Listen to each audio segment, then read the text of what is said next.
Pagmasdan ng intersection na ito sa Bangkal, Makati. Nakatawid na ang sasakyan nang biglang dumating ang isang tricycle. Oh no! Sinubukan pang pumreno ng tricycle pero bumanggap pa din ito sa sasakyan. Ginagawa mo! Tumilapon palabas ang mga sakay ng tricycle. Panoorin muli ang slow motion replay.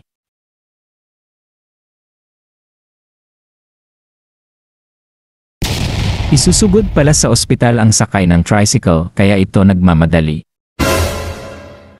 Agad naman silang tinulungan ng driver ng sasakyan para isugod sa ospital. Paalala na magmenor at mag-ingat lalo na sa mga intersection. Kahit emergency pa ang sakay ay mag-iingat pa din dahil nasa paligid lang ang aksidente. Mag-ingat po ang lahat sa lahat ng oras. Nagkaayos naman ang dalawang panig at payapang umalis patungong ospital.